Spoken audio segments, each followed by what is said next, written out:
recording purposes, do we need the mic? Yes. Yeah. Do we need the mic? Yeah. Okay, we need it. I'm just going to carry it back. For those of you who know me, I'm a little bit naturally loud, so yeah. It's called insurrection. Just take on my phone. I don't want to do it. Sorry.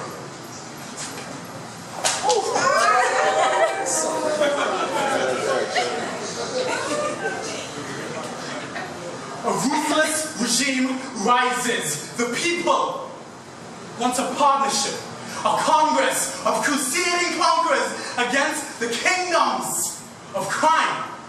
The people want unity.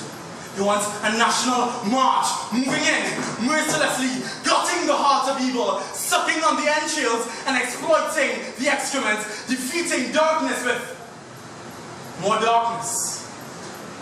A pastor once said to me, perhaps we should lead this lonely nation back to God, a faithful light, shining true and bright in this time of political blight. But these people want unity. They want unity under a national congress to conquest in the contest against the government of crime.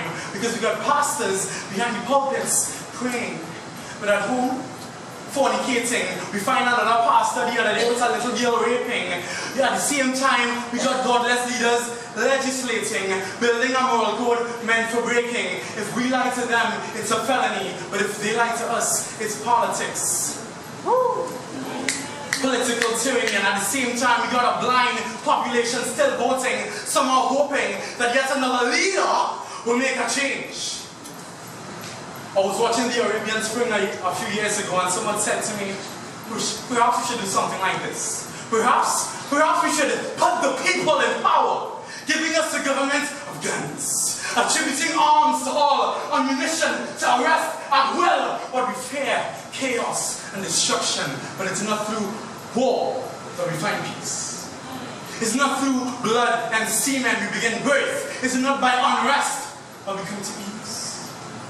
See, he said, if every man is his brother's keeper, every man's fight in the lives of his neighbor, each with the authority of the executioner, an eye for an eye, tooth for tooth, it's an evocation of a generation of purification, a time when good men will do bad things to bad men, so good men may enjoy peace.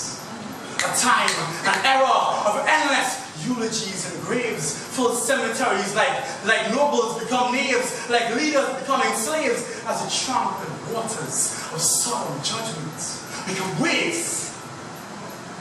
He said we should bring in the generation of rebellion in order to have peace. For the bloods of our blunders, our children should be released. I gave it a thought. And I said, what about this? What if this change starts with one? An inward insurrection, a mutiny without the use of a single gun, with which we individually free ourselves from the bonds of mental slavery and the heavy shackles of hypocrisy? Or is it that the shadow of cowardice will cover the light of bravery and honesty while warily we wait for yet another leader to have an epiphany, because supremely only leaders can make a change? Look, a nation is not just a government, nor is society an elected parliament, but society is not just elected governments, it's the harmonizing chorus of misfits that only fit together when we sing the same song. So when everything goes wrong, who's to blame? We are to blame, because our leaders are the fuels. But my friends, we are the flames. So if we play games, everybody gets burnt. So let's stop calling names. Let's forget our leaders. Let's break these chains. Stop pointing fingers. Let's start with one. Let's fix ourselves. It's time for an inward insurrection. Thank you.